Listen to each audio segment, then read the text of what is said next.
Good evening. Thank you all for being here. I'm Jen Nectarline, College and Career Counselor at Hunterdon Central. And tonight is our admissions panel, a virtual event, and a good night for a virtual event, as it's kind of snowy and kind of cold here in Flemington, and an event that we've made virtual since 2020 when we turned this event virtual for obvious reasons, but has continued to work out really well for us so that we can bring in guests from different areas. It actually happens to be that many of them are based in New Jersey and experiencing the same winter evening we are, but we're just glad they're all here and could make time for our annual admissions panel. So what tonight is all about is an opportunity for you all to hear a little bit from my colleagues who work in the admissions side of the desk. If you've been at Central now, you're a senior or junior, you've probably come out for many of our different college and career planning programs that we hold in the evening. We just had a junior college planning night in January, a senior college planning night back in the fall. And those two grade levels, our upperclassmen have learned quite a bit about this process.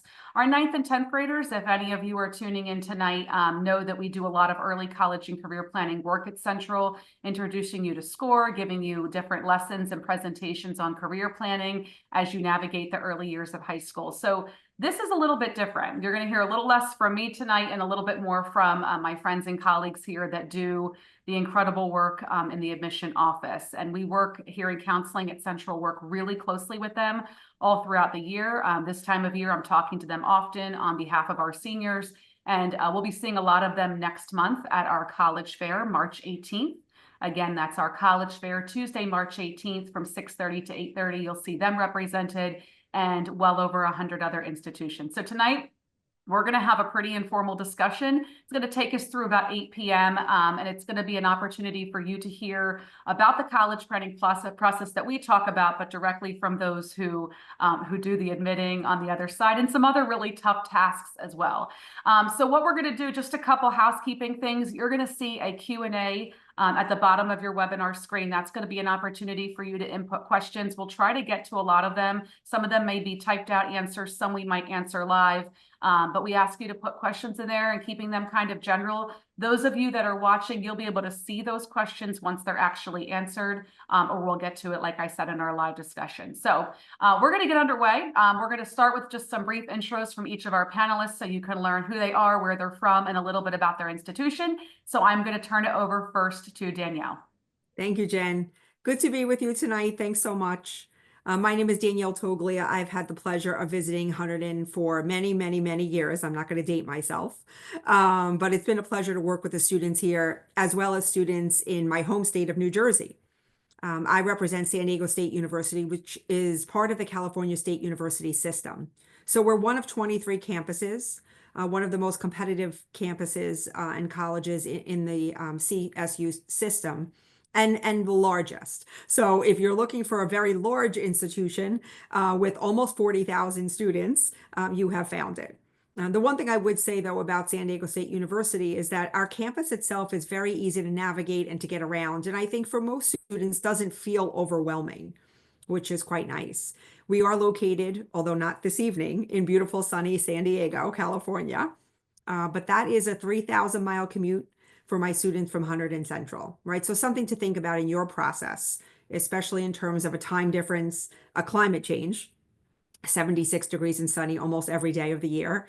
And I think as an East Coaster, right, a Jersey girl, a personality change. The university has over 200 majors to choose from, so academically it is quite a diverse experience. We offer minors as well in most of our colleges, and a 3-tiered advising team. So a team of advisors who will help you to make a big play small and to help you to navigate your requirements and progress appropriately toward graduation. We have a 76% graduation rate, which we're quite proud of. It's an active community. We have Division I athletics, club sports, intramural sports, 450 clubs, organizations, Greek life, you name it, we probably have it. If we don't, you can start your own club or organization. It's not hard to do, right? 5 other signatures. But it is a place where we want students to remain and engage actively. We're very proud. We were just noted as a Division I research institution among not so many, right? A few hundred research other institutions, and only 15 of those as SDSU is and a school for underrepresented students. We are founded as a Hispanic serving institution in 1821, about 25 minutes from our border. So we're very proud of that notation, as well as being now a Division I research institution. Internship, co-op, service learning, study abroad. Currently the third largest center in the nation, given our numbers, right? 40,000 students. So you could imagine there's a number of students who are studying in another country at one time or another at SDSU. And then the largest center from California. If you want to find out more, we can talk individually at another point. I don't want to take up too much time, but sdsu.edu, if you do have any questions or concerns, my contact information is, of course, available through the counseling office. But I'm going to pass it now to Emma so you can hear a little bit more about James Madison University. Thanks, Danielle. Hi, everyone. My name is Emma Slopnik, and I'm an admissions counselor at James Madison University. I'm originally from Norfolk, Virginia, so that's about a 3-hour drive from JMU. But currently, I'm located in Harrisonburg. I actually work on campus. I'm not regional, not located in New Jersey, so travel is always very fun for me. Currently, I am in the thick of reading our regular decision applications and getting geared up to go on travel in New Jersey for about 3 weeks, and I'm really looking forward to it. I actually am a JMU alum as well. I'm what we call a double Duke. That means I got my bachelor and my master degree from JMU. Most recently graduated in this past May, actually, and I've been in this position ever since. So I'm a bit newer, but I love talking with students, helping them figure out the life post-graduating high school and take the next steps in their educational journey. JMU, a little bit about us. We are a public 4-year institution located in Harrisonburg, Virginia. That's about a 5-hour, give or take, traffic and maybe how fast you drive as a new driver journey from where y'all are located. We have about 23,000 students, so we're mid pushing large size for our institution. We have about 92% undergraduate students. We do have master's, doctoral students as well, but we are largely focused on the undergraduate experience and serving you all in your time at JMU. We are largely an in-state institution. We have about 78% of students coming from in-state, 22% coming from out of state. But we're really proud to welcome students from nearly all 50 states and from, I believe, 100 plus country this past year. So a very diverse school, geographically at least. We have a lot of opportunities for students to get involved. We, of course, do study abroad. We have 5-semester-long study abroads, and about 33% of students, I believe, choose to study abroad. So it's quite popular, quite accessible. We have great scholarship opportunities for that. We have Greek life on campus as well that is present here. Even we have Greek housing. We have over 400 clubs and organizations. So whatever you want to do, we probably already have it, ranging from, I always like to plug our chocolate milk club and club Quidditch. So we get pretty niche here. And if there's something that we don't have that you want to start, very accessible as well. We have D1 athletics. We are a proud member of the Sunbelt Conference, and student games such as football or basketball are free to all students. I always like to plug that. Yeah, that's a little bit about JMU. I'm sure we'll get more involved and we'll talk more about it. But for now, I'm going to pass it off to Stephen to talk more about William Patterson University. Great. Thanks, Emma.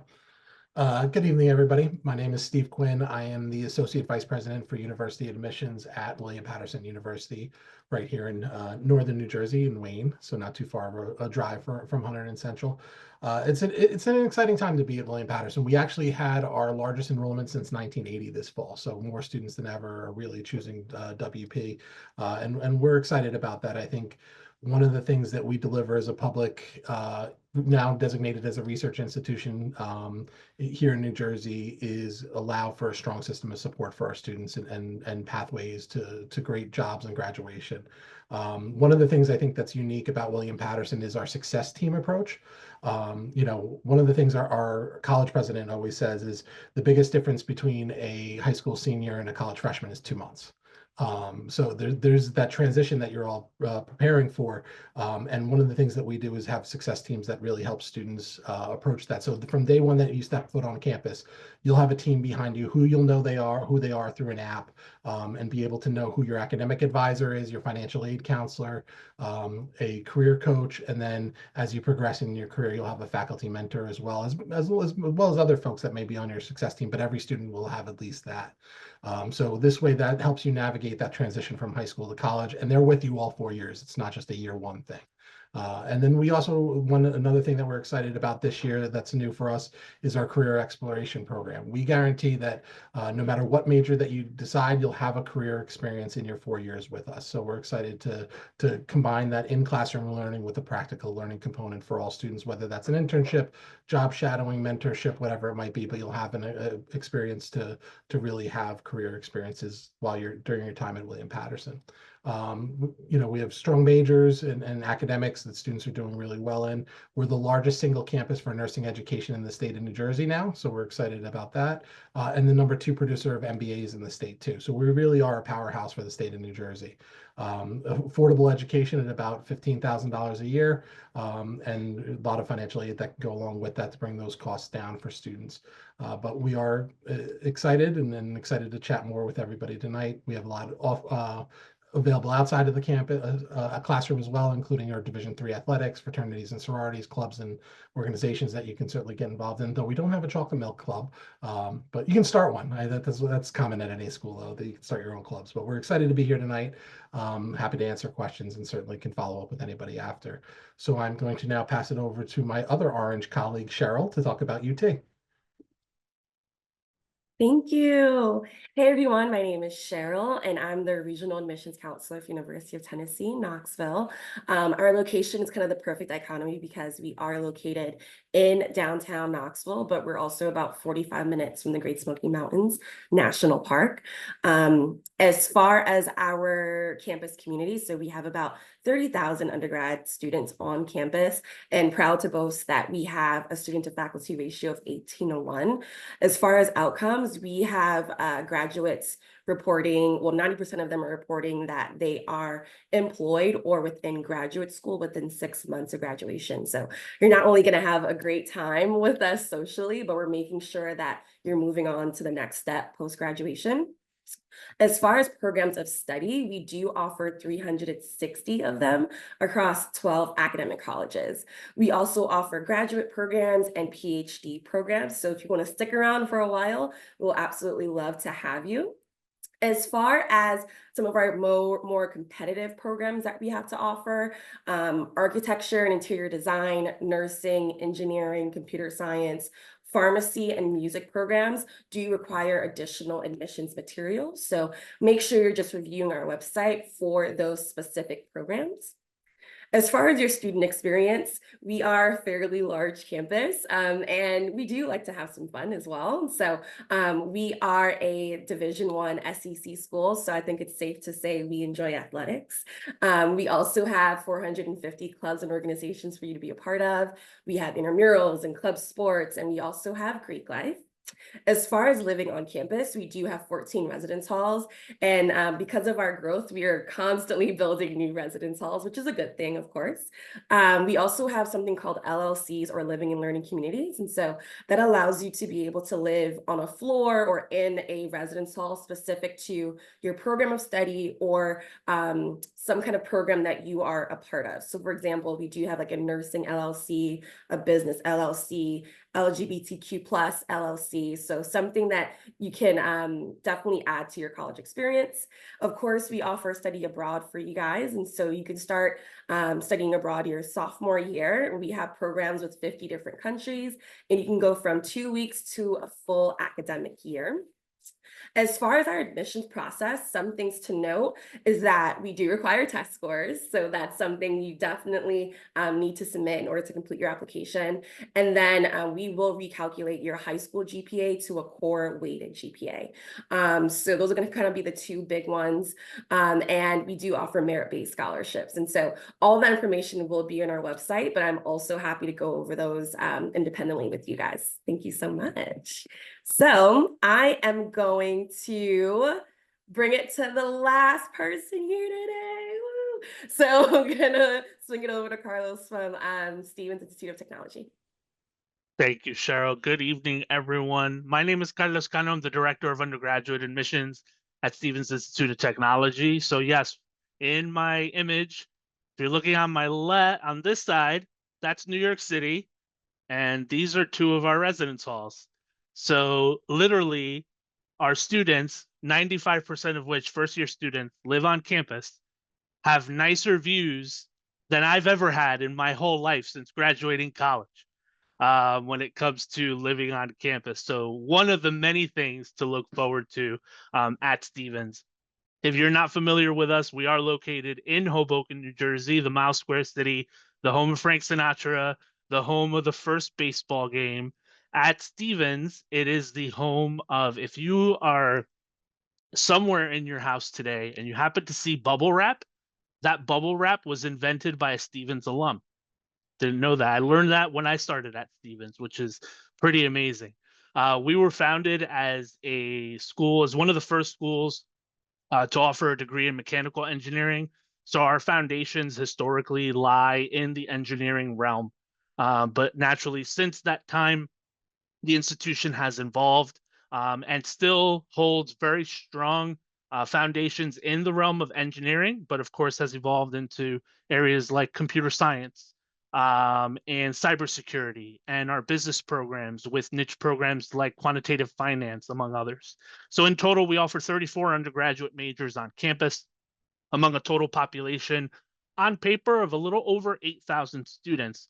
But one of the unique things about Stevens is that it feels a lot smaller than that because our undergraduate programs can only be completed in person.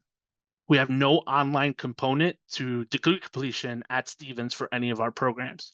Conversely, our graduate programs, the majority of those students are completing those programs online. So what does that mean to the incoming first-year student at Stevens is that they're really on a campus with the undergraduate population, which is just a little over 4,200 students at Stevens. Our average class size is about 25, student to faculty ratio of about 10-1. So again, it feels like a very small campus. We're driven by outcomes. 96% of our graduating students are employed within their field of study within 6 months of graduation, with average starting salaries of about $85,000. So our students are getting a quality education, being prepared for what's ahead of them. And that's not only through the classroom work that they do, but also through the real world experience that they engage in while they are a Stevens student. So our students will complete a combination of study abroad, cooperative education, internships, research opportunities, among many other opportunities as well. Aside from that, I always like to say that our students work hard, but they play hard as well. We are a Division III athletic institution, so 23 Division III sports on campus. And of course, with a 10-minute PATH train ride into New York City, accessible by NJ Transit to major hubs, the airport, the shore, everything that you have to offer in Jersey. So our students are certainly well-traveled, whether they're doing study abroad or they're just engaged in activity in New York City or in New Jersey. They have the best of anything and everything. With over 400 restaurants, they're well fed as well in the city of Hoboken. So that's not an issue. That's one of my favorite questions to answer is, what do kids eat? Well, you walk down a block to Washington Street and you literally have the start of 400 restaurants that you can pick from.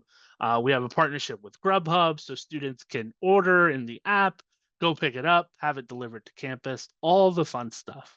But in any case, super excited to be here with you all this evening to talk about Stevens, to talk about this process, which is amazing. Could be a little overwhelming, but it is an amazing process. And I'm, again, grateful to be here.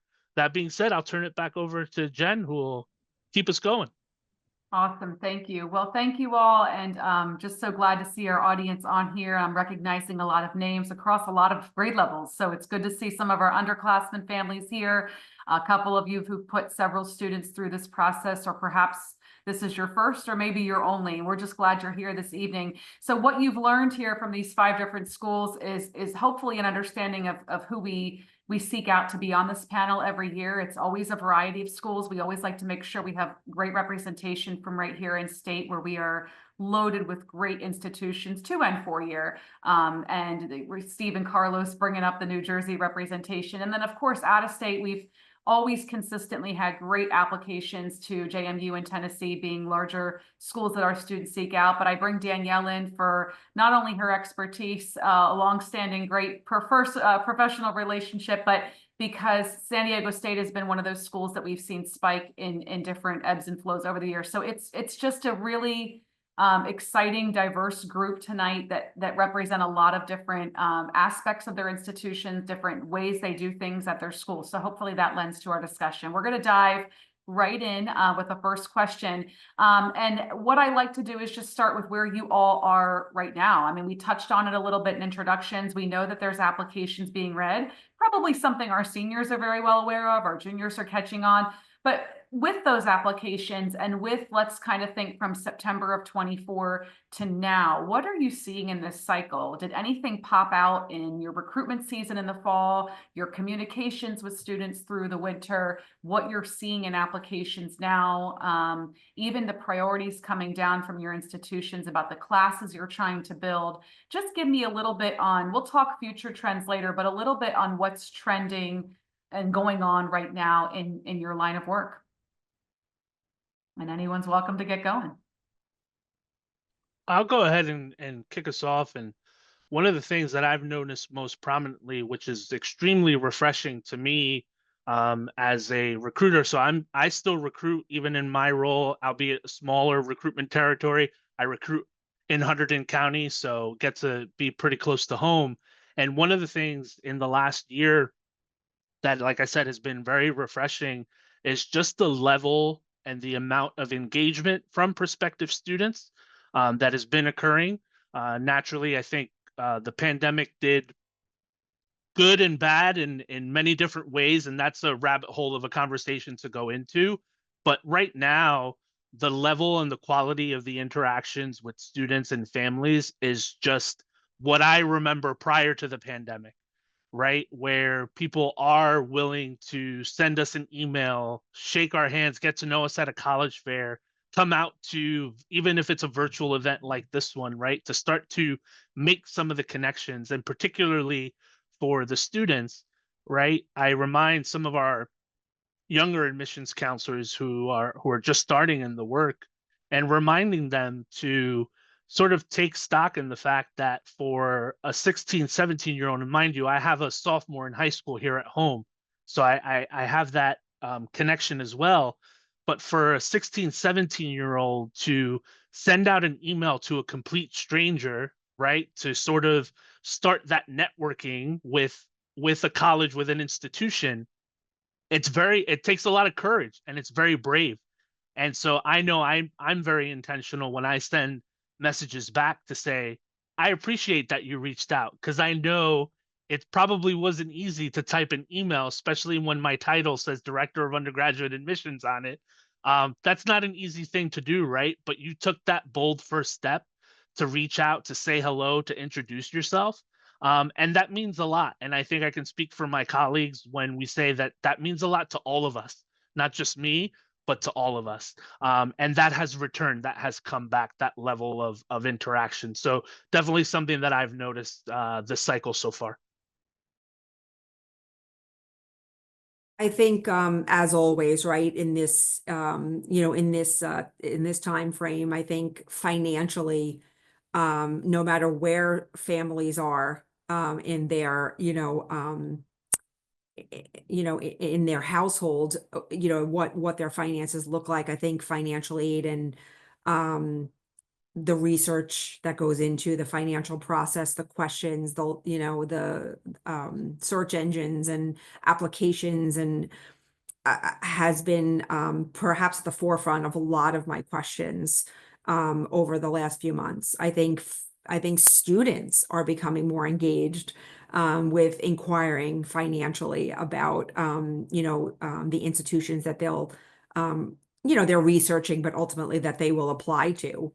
And perhaps becoming more evident, right, than ever is, this thought about, future loan indebtedness and, what students will take on, right, over the course of their undergraduate experience. So I think financially speaking, I've had a lot more conversation with students And then a lot more engagement from families over the course of the last few years. Believe it or not, at a public institution like mine, which has a fairly competitive price tag. Previous to this, I worked at a private school that costs almost double, the price of San Diego State University, but was very generous in terms of their aid offering. And so I think, understanding what that means, planning ahead, perhaps if possible, but I think all of those things are really, I think to me, standing out over this last year, especially. I agree with Danielle. I mean, we're having more and more and we're a public institution and at a lower sticker price point, if you want to call it that, than many institutions, but we're still having conversations about costs. We're having conversations about safety. We're having conversations about food, and food insecurities and belonging. So it's kind of the hierarchy of needs from that base level and moving upwards, where in the past, I think college, that might have been flipped a little bit in the college search process and, looking at the top of that pyramid, but it is those type of conversations. I think, Carlos was 100% right too in the type of conversations and being re-energized by the work coming out of the pandemic and having the ability to have exciting opportunities for conversations on campus. But we do see with this group too, and I'm not sure if it's just this class that's graduating now or if it's going to continue, that students are waiting to visit later in the process. I think they're waiting to once. In the past, students might have visited more when they were deciding where to apply or once they've applied. Now it seems they're waiting to see where they're getting in and where they're getting financial aid packages from, and then making the college visit. Not to say one's right or wrong, but we're just seeing a little bit of that. I don't think we're alone in that. So it changes our events and things like that, which is happening now in the cycle as we start to have students trying to make their decision over the course of the next months as we lead up to May. So that's something that we're seeing, I think, in this cycle as well. Definitely for me and interacting with my students, I just noticed that you guys are just doing so many amazing things behind the scenes. Some of you started like your own businesses. You're traveling abroad and doing mission trips and whatnot. And so I think kudos to you, because I was not doing that when I was a high school senior. But just making sure that you're highlighting that within your application. All of the times I'll read your application and then I'll meet you in person, and then you tell me all these amazing things, and I'm like, you did not mention that at all. So make sure you've done the work already. You might as well put it on your application. That definitely will have an impact. And I think like what Stephen was saying is like, students are more so wanting to learn a little bit more about other aspects of the college going experience, and not just like the major, the location. They're wanting to know more about like mental health resources. And so that's so refreshing, and letting them know that there are resources available for whatever may come up during this kind of stressful transition and this 4-year journey at whatever campus you choose to go to.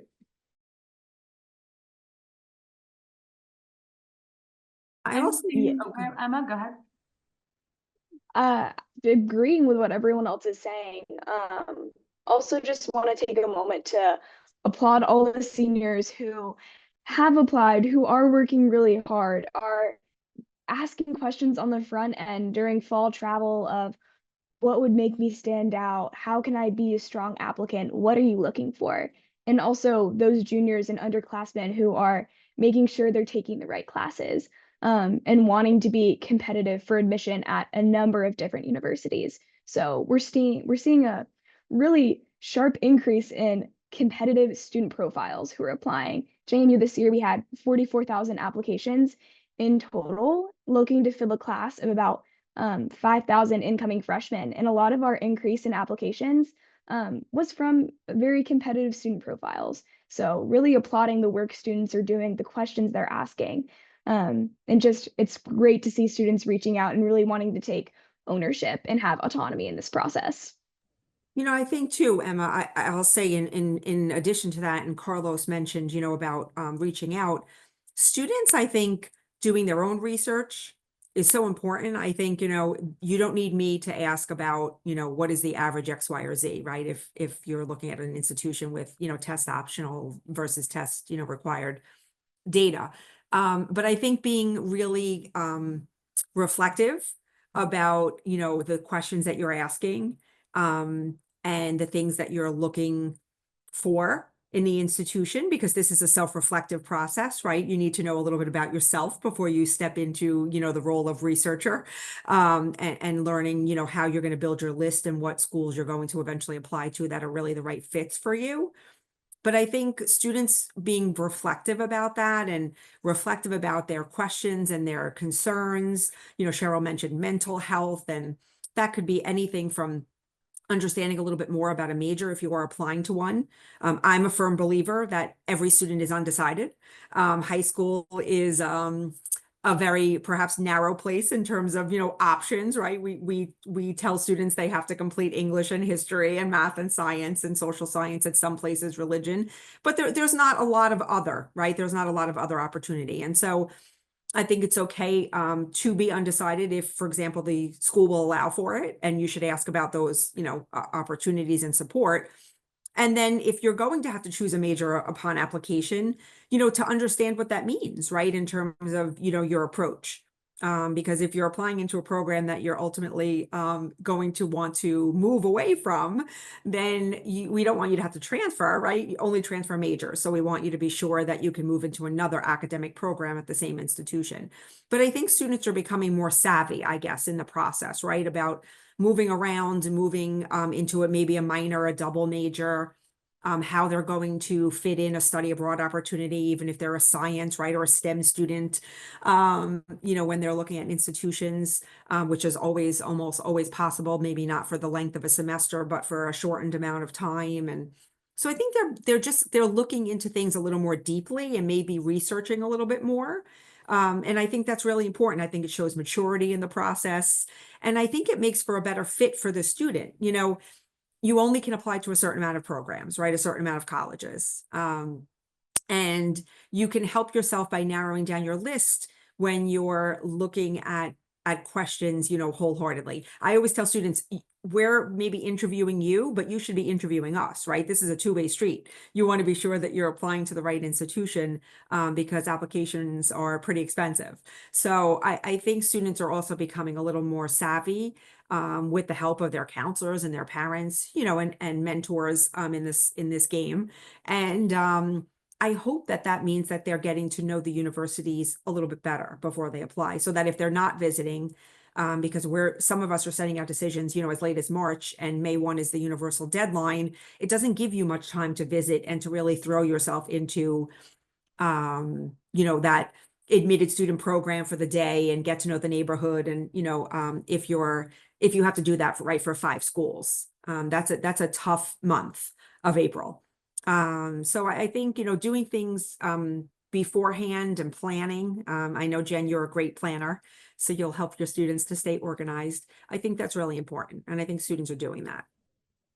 That's great. I mean, you guys hit exactly what I've seen as far as the trends and how our students have changed in this process. I mean, I've been at Central for a long time and 17 classes now, and I think these are the savviest students I've ever worked with, and they're putting the time into the process. I sit in on college visits, hear the questions they're asking you, and I like to think some of it is that we're prepping them well at Central and doing a good job from 9th grade on, but I kudos to the parents. Kudos to the way that these students interact with one another and the way they kind of feed off each other and just talk about their futures together. It's kind of refreshing when I walk through the halls at the high school and I see groups talking about things, working on their Chromebooks on applications together. And yeah, I think, Danielle, you hit it. Savvy is the word. This is a savvy 2025 class that I'm working with, and I'm hearing the same things about our up and coming classes. So thank you for that kind of insight of what you've seen this year. Some of you talked about finances. I could not agree with you more. I mean, those are the bulk of my conversations with seniors at this point in the year. It's very common for me to shift from a junior meeting where we're talking about what we're going to bring up in just a moment, list building and things like that, to putting on my hat to work with a 2025 senior and talk about their financial aid packages. That is truly taking over our conversations right now with seniors. So thank you for touching on that you're absolutely seeing it. But let's shift back to kind of the early parts of this process. We don't dive in really until junior year, where we really start to talk about list building. It doesn't mean our 9th and 10th graders don't have working college lists. We know some of them do. We know some of them have been thinking about this through their years. But junior year, last month, was really our kind of formal kickoff to the process. I know we have a lot of 2026 families listening tonight. I would love to hear your take on, they hear a lot from us about list building and making sure they cover the areas and the dimensions of fit. What can you bring to light when you're talking, and what suggestions are you giving based on your years of experience and what you're talking about your institutions about helping students come up with a good, solid working list of schools? What advice do you have there?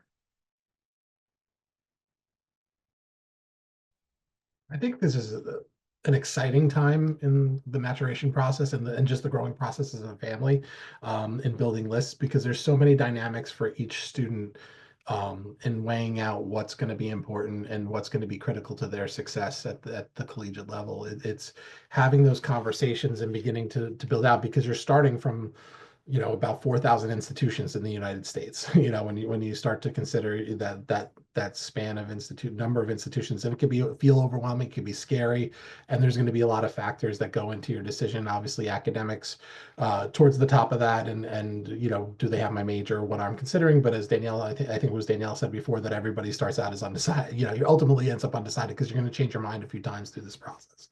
But thinking about academics, do they have the majors that I'm considering, or the areas that I may want to study in? Location is going to be key. Am I going to want to stay close to home? Am I going to want to travel, far away? Am I going to stay in state, out of state? All important questions to begin to consider. But also to things now like, obviously distance from home, but also you can consider finances. That's going to be a decision and a conversation that may not have been had in the household to this point, and talking to the students, talking to parents about how much can we afford for college, what is realistic for us to afford. And every school in the country is required to have what's called the net price calculator on their website. So you can start to put some of that information in, and it may give you an idea, and they vary in reliability. I will say that as a little caveat, but it gives you an idea. Don't hold the schools to it, but you can see a school that's very, Danielle mentioned a school that she worked with previously that was highly priced but gave out a lot of financial aid. So it might have had a comparable price to other institutions, compared to maybe a school that has a lower price but doesn't give out as much aid. So those are things you can look at on schools' sites. And now I think, considering the world we live in too, is also the climate that you're going into on a campus, and what is that type of student that enrolls there, and what's going on the campuses and in the areas that they're located in also are things that need to be considered or talked through, as a family. So there's so many different components, but, as you're starting to build those lists, those are some things you may want to look at. There's a lot of great resources, and there's a lot of greater opportunities to find out about campuses through what happens at Central when schools come to visit. The college fair is a great opportunity to have start to have those conversations. And then as you get down to college visits and things like that, but I'll certainly open it up to my colleagues to weigh in further. So just a few things I would highly encourage you to think about in this process. It is your process. When I say it is your process, I'm speaking to the students that might be on the line tonight. We need your parents involved in this process, but you are the driver and they are the co-pilot, right? So it really is about your process and being again, reflective about your thoughts, your needs, what you're looking for, and to get from your experience. But I would encourage you not to approach this process by means of titles or names of schools, but by, as Steve mentioned, criteria to look at and to build your list that way. I think by approaching the college search with names, you're going to miss out on so many schools, diamonds in the rough, that you might not even know about, be familiar with, have never had a friend that has attended, etc. And you will miss out on opportunities that way. So perhaps rather than thinking about the names of schools that you might be familiar with from athletic conferences or from alumni or your parents, think about what you're looking for. As Steve mentioned, the size, the type, the climate, the distance, academic majors and programs. And I think you'll find that building your list that way will really help you to keep your funnel like really, wide and narrow, and then be able to narrow, from there. But in the research phase, it's really about, thinking about good fits for yourself, based on what you're looking for. And then I would say, again, it is your search. So, when you're thinking about, the distance, for example, be honest with yourself, right? Going away is going away, right? Once you're removed from your home and you're not living there anymore, you know, you're an independent student, but it's very different going 300 miles away where you could perhaps come home on a train to surprise mom for her birthday rather than traveling 3,000 miles to a place like California, you know, for school where you might come home twice a year. And that's something you really need to think about, you know, with your family, because finances do come into play, right? And cost is a factor, perhaps. So I would just say keep your options open. The search is your search. You know, I always say read everything, don't believe anything you read. And definitely think about your search in the perspective of, again, those criteria that we usually suggest to you, rather than a list of names of schools, because I think you'll miss some really, really good opportunity that way. And also in going over like narrowing down your search. And so, yes, maybe you've used College Board and you have like 10 to 15 schools. It's definitely the time for you to do your research on like academic profile, making sure that you have some safety schools in there that are almost a guarantee admission, maybe some reach schools in there as well. And that way you can absolutely narrow that list down a little bit more. So that way, you know, like if you are not a good test taker, you do not plan on taking an ACT, SAT, you don't apply to majority test inclusive schools. Same thing if you do end up taking it and you are not quite in their competitive range. Now you know this is a reach school. Let me make sure I have some more safety or target schools underneath my belt. And that way you're making the most informed decisions possible. I would just quickly add, just to maybe frame it a little bit differently in terms of what my colleagues have already shared. Yeah, I think we think of the list as being the list of schools, right? Which is important, which is ultimately what you're trying to drive to. But even before you do that, before that list, think of your list of priorities. What's important to you in the college of your dreams? And when I talk to students in that perspective, I always reflect on my own experience. Being first gen, not having, you know, mom and dad having had the benefit of the experience and going through it for the first time, but figuring out what it was that I wanted. I went to a relatively small high school where most of my friends went to the same school. I didn't want that. I wanted to go somewhere different. And you know, long story short, I fell in love with my alma mater, which happens to be William Patterson University. I say that loud and proud anywhere I can. But all that to say that you have to prioritize not only, yes, the academic piece and athletics, but at the end of the day, it's about what's important to you. Do you want to be close to home? Do you want to be far from home? Do you want big? Do you want small? Do you want suburbs? Do you want the city? Figure out what those priorities are first and let that be the framework and the foundation for what your list ultimately ends up being.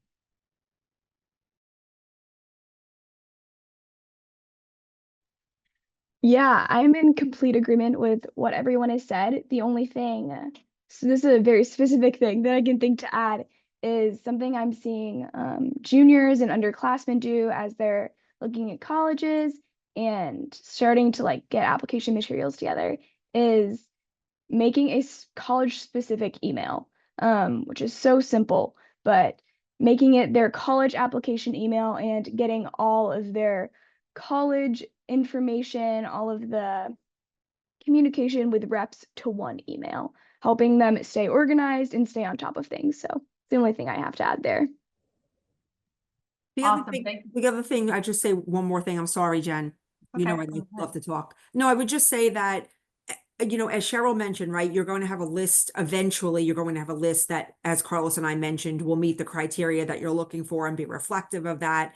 And that list could include, you know, a few safer schools, a few more targeted schools, a few reach schools. You're a very large high school, so you're going to have students that are applying every which way, right, from Hunterdon Central. Please be kind to one another. Your safer school could be someone else's reach school. Everyone is at a different academic, you know, ability. And so there is no school that is good or bad. School is good if it is a good fit for you as an individual. And I'm really a huge proponent of that, right?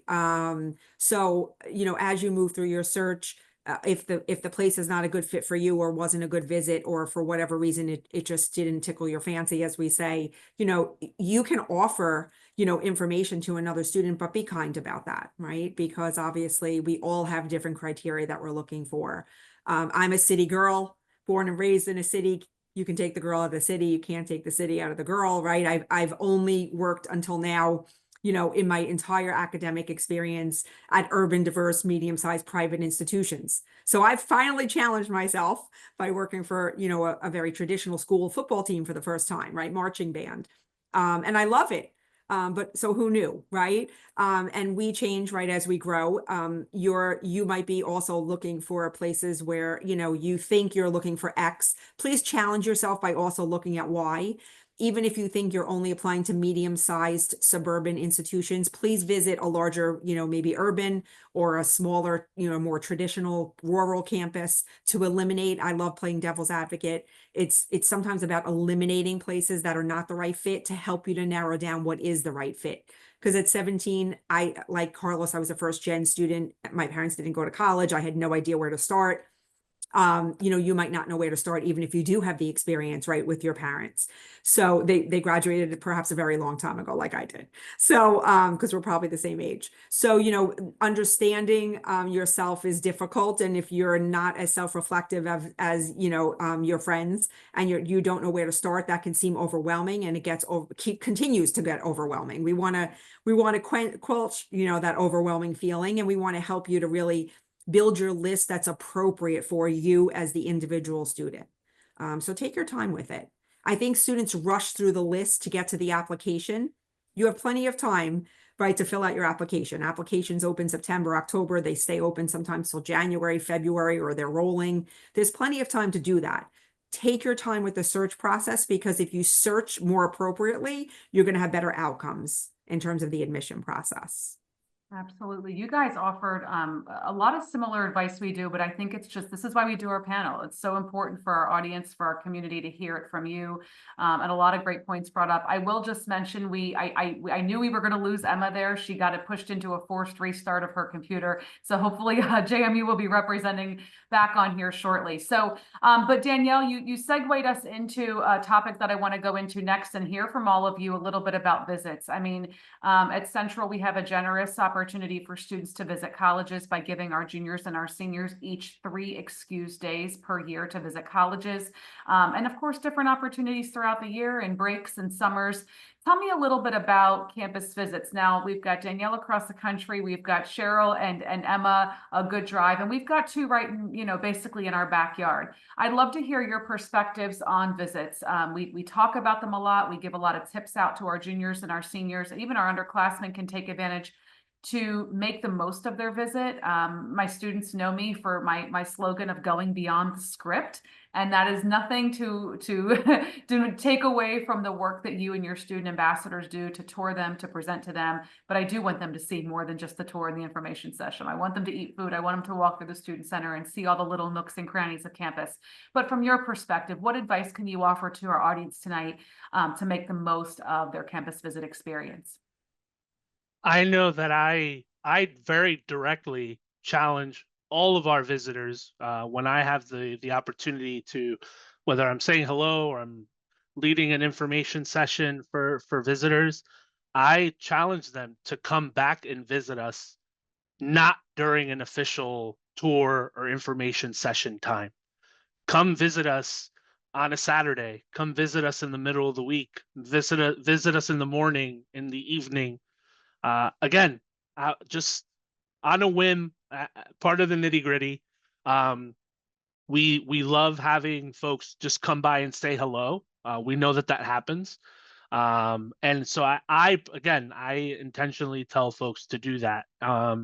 In some of my previous roles in higher education, I've been in charge of enrollment marketing. And I always love to tell folks, you know, it's always sunny in the Zoom background. It's always perfect in a brochure, in a digital ad. that you see on Facebook or Instagram. And yes, for the right fit for a student, that's what it's going to look like most of the time, but it's not the case, right? Um, Last week we had snow on campus in Hoboken, right? It didn't look like what it looks like in the photo. The last couple of days, a water main broke in Hoboken, so we were dealing with that on campus, right? All of that to say that it's important to get every kind of different experience when you come to visit us.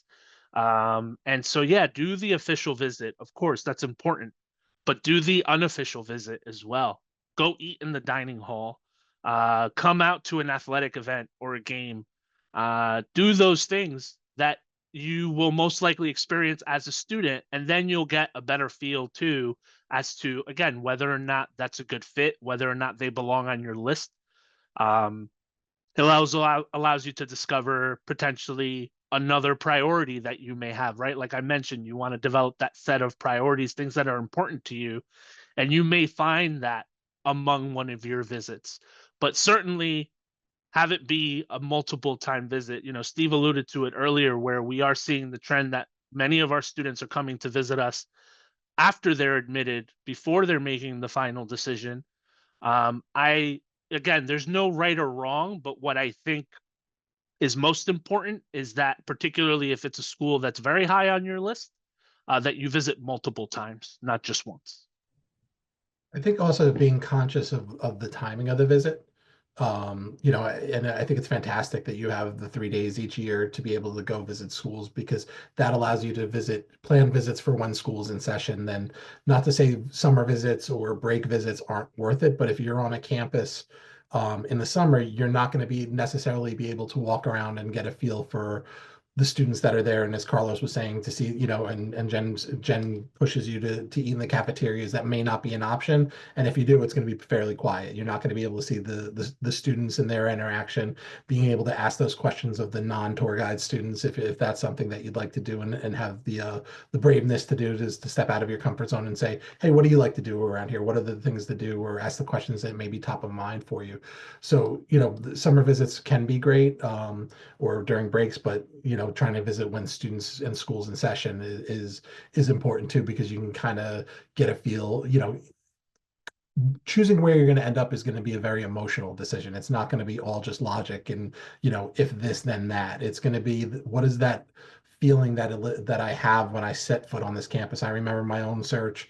It was, you know, there were schools that I set foot on when I was looking, and I was like, no, I'm not going here, and wouldn't even get out of the car.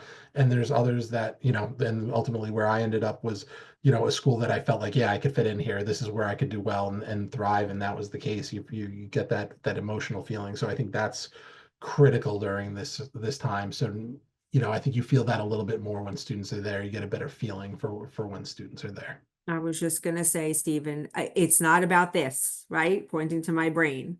It's about this, pointing to my heart, right? It's the feeling that you get when you step onto that campus, whether you're looking to find students that are like you, be challenged by students that are not like you, whether you are looking for that warm, engaging place with beautiful sunny weather, or whether you want to, you know, hit the slopes on a weekend, right? Whatever it is that you're looking for, you generally will find when you physically get to the campus. That's the ultimate match, right? The ultimate fit. And nothing replaces that. Not any glossy brochure, not any descriptor, you know, not any story relayed by an alumni on a panel. It really is that feeling that you get, as Steve mentioned, that when you step onto that campus, you feel it. Some students feel that automatically. They run into Jen's office, I'm sure, in September, and they say, I'm applying early decision to the University of Tennessee, right? If you have an early decision plan. And other students, you know, run in and say, I'm applying early decision. Where should I do that? Right? That's not what you want to do with early decision. It really is falling in love with an institution. And I think that's why I'll be the first to say there is no right or wrong, as Carlos mentioned, but we would highly encourage you to try to visit before you file application or while you're filing applications, because that is a great indicator of search and fit to put on your list. And we don't want you to apply to places where there isn't a good fit, right? Ultimately, you're taking a space away from another student. you don't have any intentions of attending, you had to write 3 essays, you spent all that time, you know, it is a big help in the deciding factor. So if you could get there while school's in session, do formal visits, informal visits, look around the neighborhood, talk to students, stop by the admission office, maybe see a faculty member where you might have, you know, a lean. If you have any type of club or organization that you have interest in seeing the president or something, some kind of an event that might happen on the campus, go to a sporting event, right? Take in, something like that. All of that can be done during the visit if you do have some excused absences, especially, and you have some extra time, right? You might not be able to do that for everyone. And you might have to spend a little more time on the schools that might be further away from you, right? Whereas the schools that are closer, you have multiple, opportunities to go back and forth. Mhm. But plan ahead and plan in advance, because financially they might obviously, there might be a concern, right? Especially if you're getting on a flight, to San Diego. Also, making sure that you're going to a visit that's suitable for what you're looking for. And so a lot of times I get questions like, should I go to this event versus this event, or a campus visit? And so I usually tell students, a campus visit is really good because you're able to really personalize your experience. So you can meet with a current student, you can talk to an academic advisor. It's going to be really based on you. Some students are wanting to network. They're wanting to meet other students. They're wanting to hear from a variety of offices at once. And so for that student, I would say maybe you should come to like a preview day, where it's an all-day kind of thing. You're separated from your parents, sorry parents, and you're really able to engage with each other. So making sure that you're setting yourself up for whatever you're actually looking for. And something that we haven't really mentioned, and so obviously Tennessee is quite far, and so there are virtual visits as well. And so I think a lot of us from the pandemic, we've all adopted some kind of virtual visit. You can absolutely do that on our website. We are also engaged in a multitude of like platforms that you can talk to current students or talk to admissions through, like Facebook. UT just adopted a partnership with an app called Zeme, which is very, very new, but it's really interesting. You should check us out. And that way you can still interact with whoever you're wanting to without never leaving your home. Something that I do want to preface is some schools have demonstrated interest, but don't think that you have to visit a school to show demonstrated interest. You should be visiting because this is one of your top schools. You show demonstrated interest by opening your emails, by engaging on our website, by coming to college fairs. So don't feel like you have to visit a school in order to show that you're interested in that school. One thing I'll just quickly circle back to that Jen kind of alluded to early, you have the opportunity in being in a diverse state like New Jersey. You have so many different types of institutions that can help you narrow down the type. So if you're not willing to go out to San Diego or Tennessee or Virginia just yet because you're not sure, but you're not sure if I want to be at a school with 40,000 people or you can go to a Rutgers, which is a huge institution. If you want to look at medium size, there's places like William Patterson. There's small schools without the state. You want to be in an urban location, Stevens, you can go check out, and that can help you decide, oh, I do like the urban campuses. Maybe I'll go to a more urban campus somewhere else in the country, or I want something a little more rural, and I'll look at a Rowan or a Stockton, or something a little for New Jersey that's remote. It may not be remote as what truly is rural, but to give those options. Or I want something suburban like a William Patterson. So you can have that diversity of even just to be exposed to the type of institution, and then let that shape your list down the line too, if you're starting to visit early in your college search. That's great, Steve. Thank you, guys. That was a lot of really good advice. I want to touch on a couple of things that came up. Cheryl brought up a program called Zeme, and unless you've seen the word, you might not realize how to spell it. So it's Zeemee. Zeme's been around for a while now. There's a lot of institutions that partner with it. And again, that's Z as in zebra, Eemee. All right, I'm kicking it to you, Emma. I know you got knocked off and came back, and we're happy you're here, but I want to switch gears, and I'm going to have you take this question, Emma. We talk so much at Central about extracurricular activities. It's part of our 9th grade presentations, 10th grade, all the way through. This is another one of the Mrs. Nectarline slogans that they hear a lot, and that's quality over quantity. We are not a laundry list of activities that that need to be on a resume. We really focus on quality and deep dives into just a few things. So I'd love to just hear your advice. We'll start with Emma, kind of take it around on what you're seeing in applications, ways you'd like students to present it. But I will say they get pretty extensive training at Central, especially in senior year, on ways to present their activities. But just from the admission side of the desk, what you're seeing, what advice you'd give to maybe any 9th or 10th graders we have listening tonight that are kind of looking at their extracurriculars going, I don't know what I should stick with. What looks good is the common question. We always say what looks good is what's important to you. But take it away, Emma. What are you, any advice you want to offer on from the extracurricular standpoint? Yeah, thank you everyone for bearing with me as I have IT issues and my computer forcibly restarts. Activities, yes, I'm going to be very upfront with you all. At JMU, our two must-have criteria are going to be strength of your high school courses and final grades in core academic areas. So the way we view extracurriculars, those letters of rec, personal statements, we view them in relationship to those core criteria we look for, never in place of. So we use those to add on, give us a fuller context, really supplement your application. So my advice is classic to focus on your schoolwork, take those challenging courses, invest in those activities that honestly bring you joy, activities that are helping you figure out who you are, what direction you want your life to go in, and stick with them. Be excited about what's to come, and we definitely want to read about your activities, but we are really focusing on academics on your application, and those are used to supplement, not necessarily replace any sort of like poor grades or lack of rigor. Great point, Emma. Great point. Academics first. What else? Anything else you guys are seeing? I do get the question all the time. Mrs. N, ask them, what is the most important activity? And I tell them There is exactly what none. Emma said, one that brings you joy. But and I won't force any of you to answer that because there is no important activity. But anything else to offer on is it important to your institution in your review? I mean, Emma gave us a really great transparent answer as far as JMU goes, but where does it lie for the rest of you? So I'll just say we have a very, very different and unique admission process from any institution, again, that I have worked for or that my colleagues have probably and I have had conversation about. And that's because we have very specific requirements. So when I say specific, Jen and I have had numerous conversations over the last few years about literally courses that are NCAA approved, that are part of your curriculum, and you will get a diploma if you obviously sit through those courses and graduate. We will not accept.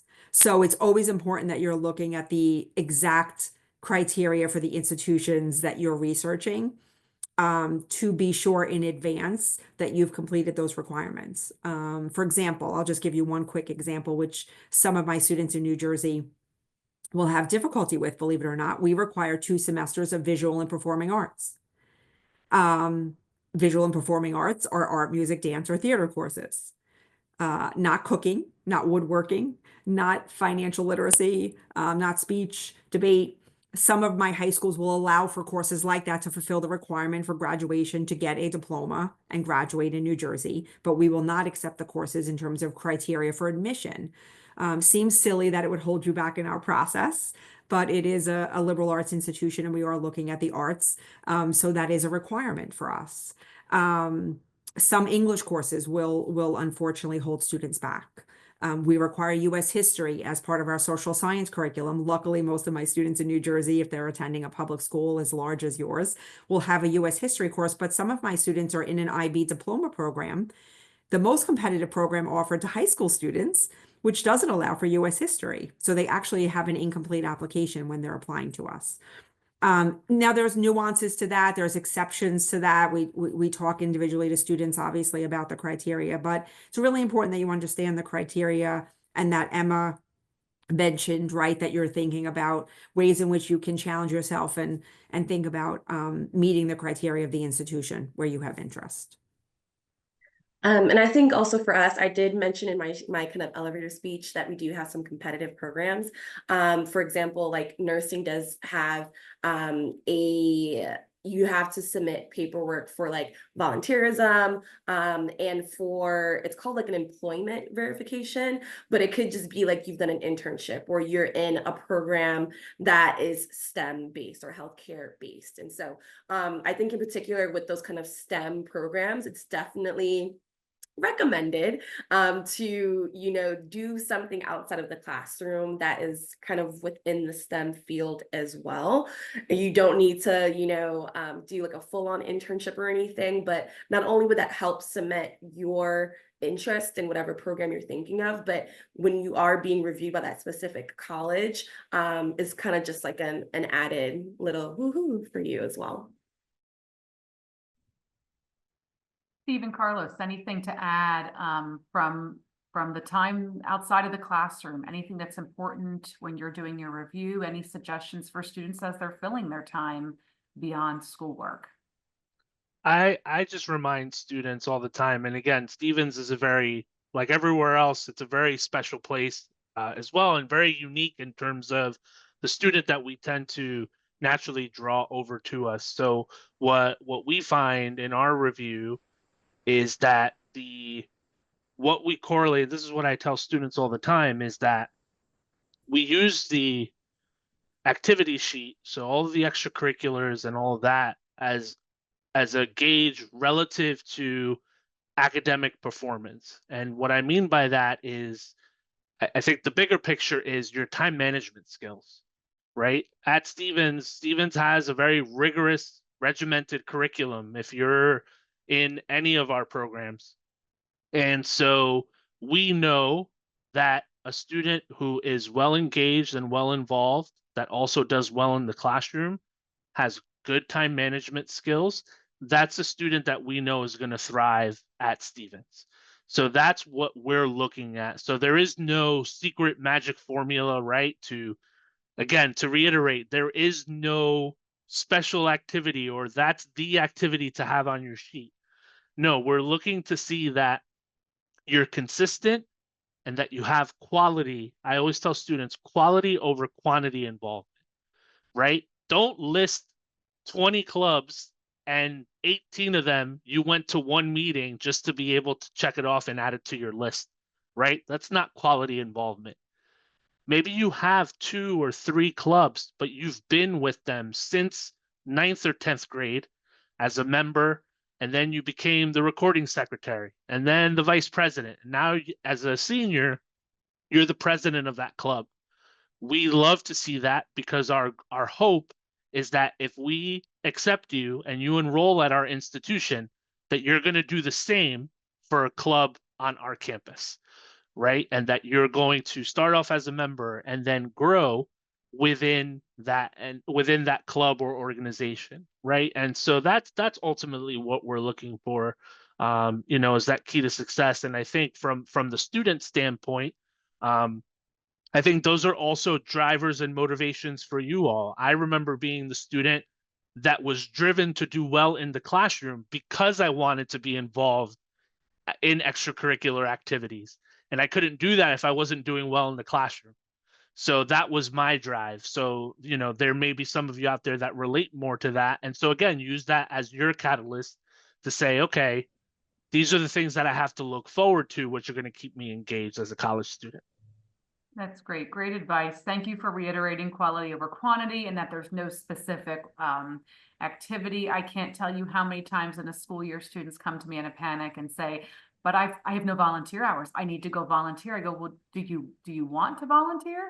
No, I really want to go make money. Okay, well, we're going to go make money. So just reminding you all, our juniors got a whole dose of this last month when we really kicked off college planning. We touch on it in 9th and 10th grade, but good reminders from all of you. I'm going to shift a little bit because it's our sole question in our Q&A. Folks, remember, if you're tuning in tonight, throw some questions in the Q&A and we'll try to get to them. But someone did bring up testing. We were going to bring up testing. Standardized testing continues to be a hot topic. We obviously have test optional schools schools that require scores. So let's just dive right in. It's still out there. I would say for Central, We have, obviously, we do encourage students to test like they did pre-2020. We are certainly back in that swing of things and have been for several years. But the test optional movement has served a lot of our students well who don't do well in standardized tests, but have performed well in the classroom. And when I say well, I mean well. They take challenging classes, they do well in them, but 3 to 4 hour Saturday morning is not going to serve them well, but for 4 years has. So I'll open it up. Any advice, any thoughts? I do want to hear from you, Cheryl. You are a test requiring institution, which has, and with our applicant volume to Tennessee, has certainly been a factor for us. Maybe you want to talk a little bit about Tennessee and requiring scores, and then we'll open it up to the rest. Yes, absolutely. So the first thing is that a school being test inclusive or test optional can change year by year. So it's very, very important that you're actually going to that school's website or you're going to your admissions counselor for that information. Unfortunately, a lot throughout the last few years since we did switch back to test inclusive, I've had students like mid-year saying like, well, my mom told me you guys did not require test scores, so I didn't take it. So make sure you're getting your information directly from the source. Google AI is not always correct, so please go to your admissions counselor. Also, like you mentioned, Jen, not everyone's a good test taker, but I would suggest if you are planning on applying to a school that is test inclusive to understand that that is going to be a big part of your admissions process. And so if you are not a great test taker, I would still say, you know, take it more than once.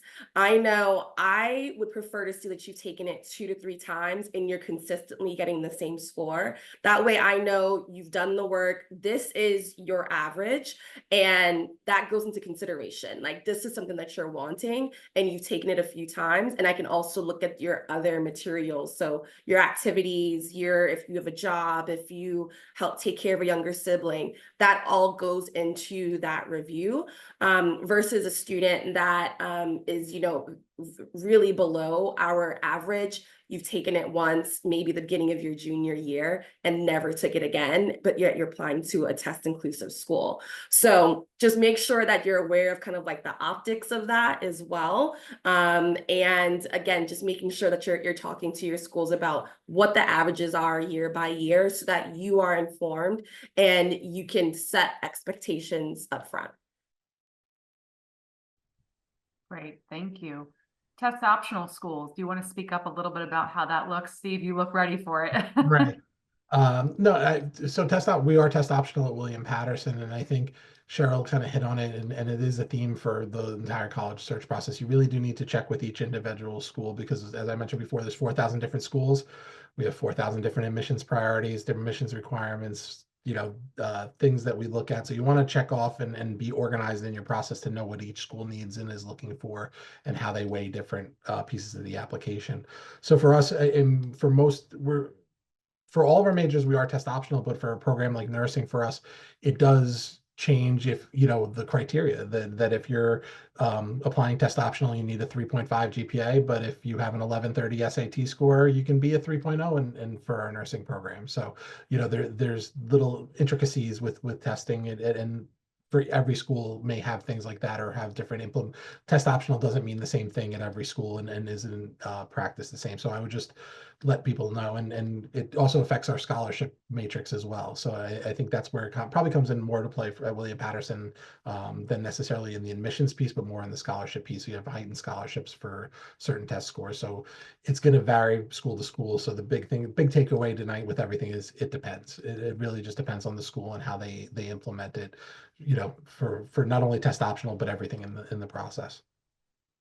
I'll piggyback there with Steve and echo what he said, and at Stevens we are in the midst of having those discussions on campus with regards to test optional. We are currently test optional through fall 2026, so the current class that we are bringing in, and then for the following year.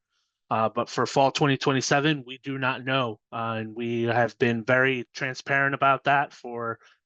We do get a significant amount of current high school sophomores, so rising juniors that engage with us and come and visit particularly in the spring and summer, and engage with our pre-college programs and whatnot, that we do not know. But I will, for them, in terms of whether or not we will still be test optional. I can just provide the context.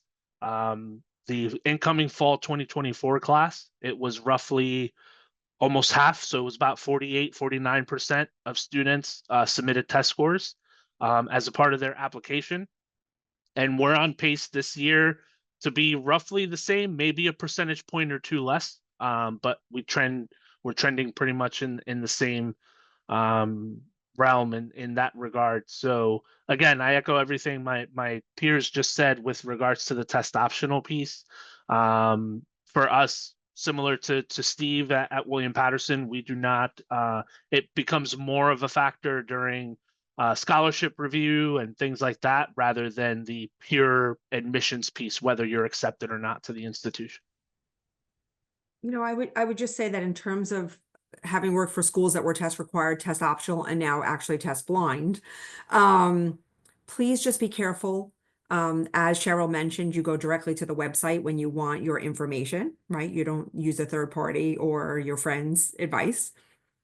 So you want to be sure that you're meeting, you know, deadlines and looking at criteria. But I think test optional also is, in my opinion, professionally, is also test research, test profiles, right? Understanding what that test optional means for both you as the applicant, you in the pool, and I think you in your high school, right? Jen will send out a high school profile from Hunterdon Central for every applicant that submits an application to all of our institutions, so we can learn a little bit more if we're perhaps not as familiar with the high school.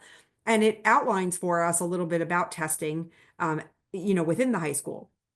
We might use that data, right? As Cheryl mentioned, if we're looking, you know, at scores of only a student who's taken a score, you know, a test in junior year and there's no other data, we might look to the profile to say, you know, the student got an 1160, but the average score at the high school is actually an 1100 to a 1200, right? So they're right in the middle of that 50th percentile. So their testing might be strong for their own institution, their own high school, but perhaps it's a lower score for the institution they're looking at, right? That might be your reach school. So I think understanding what the test optional process looks like for both you as the individual, you again as the applicant to certain schools, you'll fare better, I think, in terms of, you know, deciding to submit or not submit. If you're applying to a test blind institution like SDSU, where there is no testing in the process at all, it's removed, just like not sending your scores to a test optional institution, the microscope goes elsewhere, right? So understand that if we're not looking at testing in the process, we're looking at other criteria to make our decision. So just be sure again that if you're excluding your testing, right, that your academic profile is perhaps quite strong to help to offset that cost, to offset that score. And then understand that the profile for testing, it could be that a student has very strong testing, right? A student has done well. I think students assume that you're not submitting testing because you're in the lowest percentile. And I don't ever assume that, right? If I am a test optional institution, I am only assuming that your tests are not reflective of the academic ability that you suggest, right, that you take advantage of and that you present in your transcript. That those two things don't correlate. That's what I take away from a student who doesn't submit testing. So the valedictorian, if they're not submitting a 1600, right, they might say, oh, my testing is in the middle 50th percentile of my high school. It doesn't reflect how strong my academic prowess is at my high school. And they might actually, you know, withhold that testing, even though they're, you know, at the very top of the class. So I think it's a correlation, the testing, right, between, again, the statistical data, right, and the academic, you know, components. So have conversation with your counselor and with Ms. Nectarline about testing before you decide, I think, to submit. I think we can't, you know, it's hard to unsee things in this process. So my general rule of thumb is when you're sitting for testing, you submit nowhere. And then once you make your decision to then apply, you decide again on testing and if you should be sending it out. please understand that if you're filing a common application that asks you to self-report information, if you self-report that information or say yes that you're including that information, sometimes you can't change your mind to test optional schools. So you do have to submit the testing to complete the application process. So just things to consider.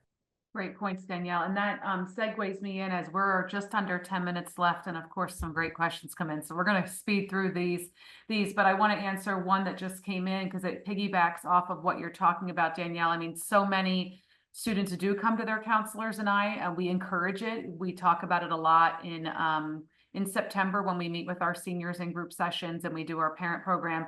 Please seek us out to talk about test optional. Unless you are a clear cut, these scores should go. They align with your overall academic rigor and your pathway.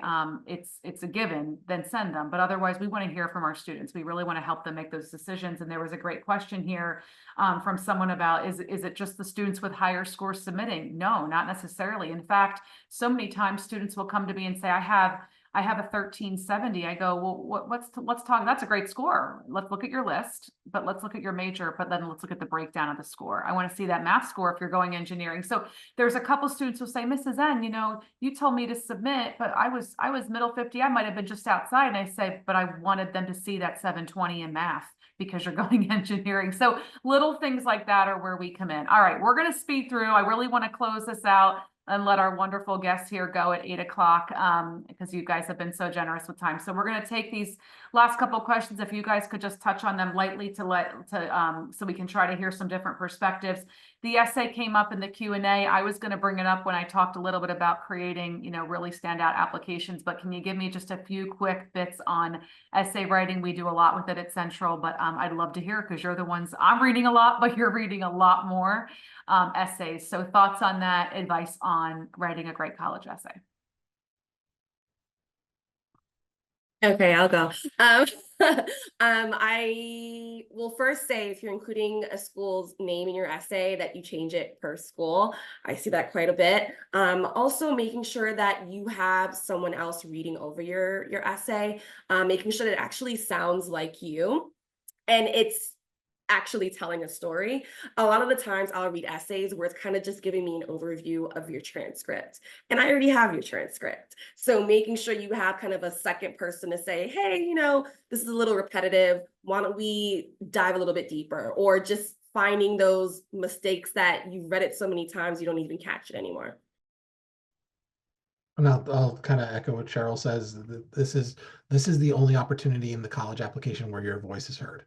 So make sure that your voice, the student, 17, 18-year-old student, not mom or dad's, voice or a coach or God forbid, ChatGPT. It is the student voice in the application process. Let us hear it. We expect to hear it and let it not just be a regurgitation of something else that's already in your profile.